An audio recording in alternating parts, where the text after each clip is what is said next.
the book God is Just Like Jesus. If you email me at chris@godisjustlikejesus.com, I'll send you a copy. Okay, this is an interesting one.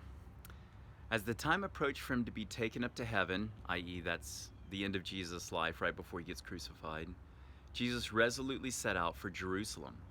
He sent his messengers on ahead, who went into a Samaritan village to get things ready for him, but the people there did not welcome him because he was heading for Jerusalem. When the disciples James and John saw this, they asked, "Lord, do you want us to call fire down from heaven to destroy them, just as Elijah did?" But Jesus turned and rebuked them, and he said, "You do not know what kind of spirit you are of, for the Son of Man did not come to destroy men's lives, but to save them." And he and his disciples went to another village. Luke 9:51 through 56, and I've got the footnotes from the NIV there. Okay. When you take a moment to think about this passage, talk about the religious tensions between the Jews and the Samaritans, and then talk about what James and John are saying and why they want to do this thing, right? Hit pause and then come back. Okay, so I can't obviously go into all the history in just a short little video, but there are religious tensions between the Jews and the Samaritans. And there's some context with the 10 tribes of the 12 tribes of Israel in the Old Testament kind of going and connecting and intermingling with the other nations, whereas Judah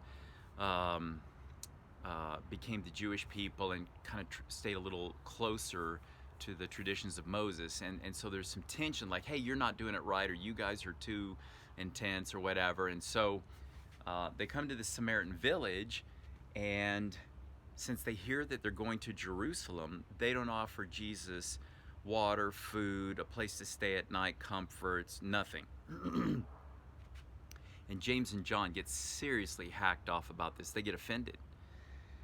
And they, for some reason, draw a conclusion in their mind that let's do what Elijah did when he's battling the 450 prophets of Baal. And he prayed, and a lightning bolt came down and consumed the sacrifice to prove to Israel the Lord is really real. Follow him. Don't follow Baal, however you want to say it.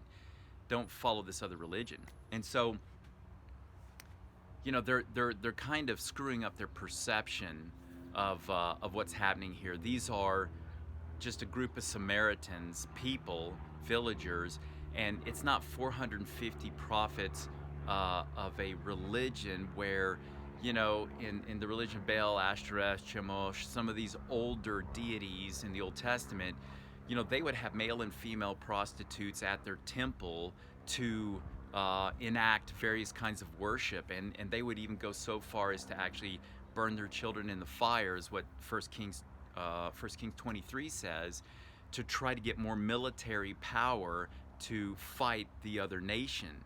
And so when Elisha's confronting them, he's confronting a very demonic religion. It's like, you know, do you want Nazis living all around you? Do you want the prophets of Baal living all around you and influencing you and your children? And so Elijah had this big confrontation with them. So you have to understand the context. Well, James and John are pulling the whole thing out of context, and it's just a Samaritan village. And they are erupting in an offense with the village and suggesting like a horrific thing. It's just sin. But their anger is unclean anger, and it's just way greater proportion than it should be. So hit pause for a second and talk to me about two things, or talk to yourself or your people you're with. What's Jesus's response to the sin of James and John and their anger, their unclean anger? And also, what's Jesus's response to the Samaritan rejection? I mean, they've rejected him, and honestly, how many miles do you think he walked that day? 20, 30? I mean, who knows? But he's arrived at their village, and he's wanting refreshment and some place to stay overnight or for a few days, and they're just rejecting him. And so talk about those two things. Hit pause and come back. So the first thing I love is that Jesus looks directly at James and John. He doesn't scream at them. He doesn't have a meltdown. You know, they're really talking about a very violent reaction to the Samaritans rejecting Jesus. And it's out of context. He basically breaks it down for him, and I love what he says. You know, again, he's not yelling, he's not fault finding them, but you know, there's more than just instruction here. There's more than just challenge, I think. I mean, you see what you think, but I think there's some correction and there's some discipline here. And he says, you do not know what kind of spirit you're of. He goes, you don't know what you're for, who you are, the kingdom you're attached to. You're blowing out. He said, for the Son of Man did not come to destroy men's lives, but to save them. Jesus is radically committed to saving all people, no matter what religion, what part of the world they're in, whether male or female, kids, what color they are, what race they are. He's committed to everyone. He's passionate about people. And so he instructs them, but there's correction with that. And it says he rebuked them, which, you know, maybe you want to bump that up to a little discipline. Again, he's not rejecting them. He's not telling them, man, you screwed this one up. Again, you're off the leadership team, or I don't want to hang out with you personally. But he rebukes them, and in front of potentially, you know, all the rest of the disciples. And then he corrects them and talks to them about your job, once again, is not to be the greatest in the way of the Gentiles. Your job is to serve one another and serve people. And they keep missing that all the time. But here he highlights it once again. So I love how Jesus responds to this violent desire of James and John. And they're just like overly offended about the whole thing. Now, you know, just to be really clear, anybody could have got offended about that.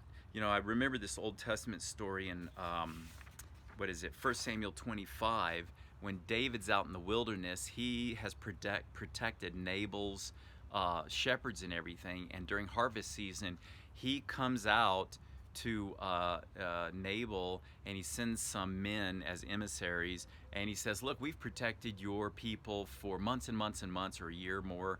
You know, if you could share anything with us, that'd be a great thing. Nabal answers him and says, who's David?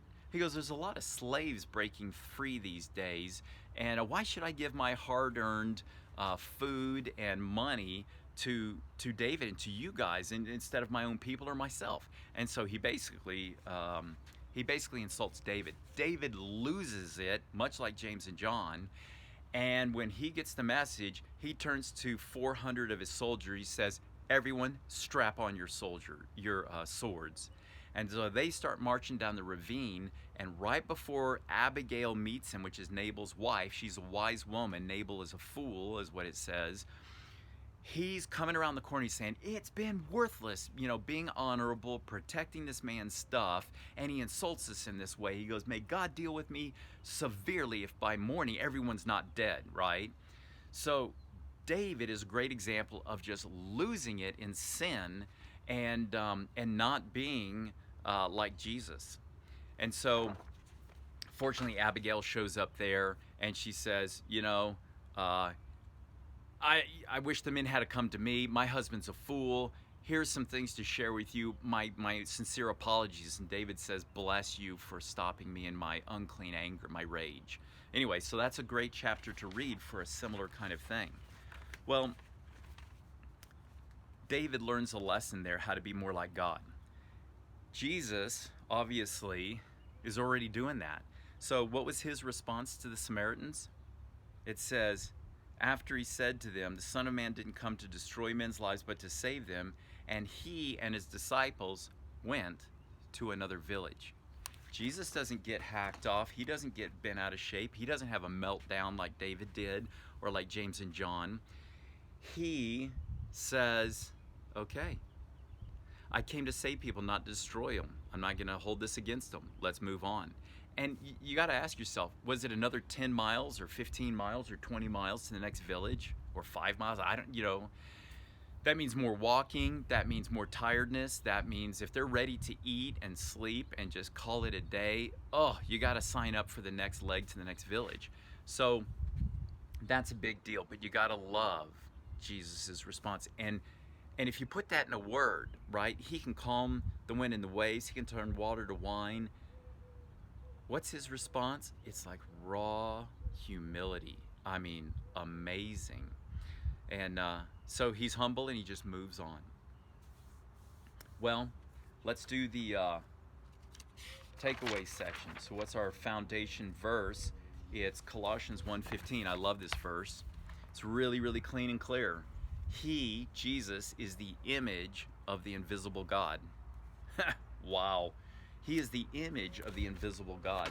So there's 5 or 6 verses I have that say the same thing over and over and over, like John 14:9, where Jesus says, if you've seen me, you've seen the Father. So hit pause in just a moment and ask yourself if Jesus, how Jesus responds to James and John and how he responds to the Samaritans, how does that reveal God, right? So hit pause and talk about that. Okay, so hopefully you said something along the lines, well, yeah, there's not a right answer, so hopefully it's just your own words and your own learning in the Holy Spirit, and everybody connects to different parts of this. So one of the things I connect with is, wow, Jesus, if you don't have a meltdown with John and James's fiery desire to call down lightning strike on these Samaritans, that means the Father doesn't. And if you bear with him, even if it's a challenge and it's correction with some discipline, but you're not rejecting them, it's correction without rejection, then that means the Father's correcting them, but without rejection. Ooh, that's good. Lord, deal with my sins. Help me see that you are dealing with my sins in that way. I love the fact you're not kicking them off the team, you're not rejecting, you're not shaming them, you're not even accusing them, but you're instructing them and correcting them. So thank you for that. And then, if Jesus just moves on from the Samaritans with humility, that means the Father does. And that's awesome as well. And if Jesus is humble, that means, guess what? The Father's humble. So that's pretty awesome. So there's a takeaway there as well. Sorry, I'm trying to get rid of the light reflection, but I guess we're going to go with it. And then the last one, the worship without music. How do you put that just into some worship statement? I think you can just take it away and like, Lord, I love that you are all powerful, but you're humble. You can move mountains with a word. You can calm the storm on the sea. You can turn water to wine. You can call the fish into Peter's net. You can raise the dead, heal the sick, deliver the demonized. And when the Samaritans don't want you, you just walk on. Oh, you are the beautiful God. There is no God like you, and I want to be just like you. And I think there's opportunities to just worship around that. And again, just the worship of like, Lord, James and John, they're so off base. They've really got some issues of sin here, and you correct them without rejection. Oh, I love that about you. And just take that as an opportunity to worship as well. So there you go.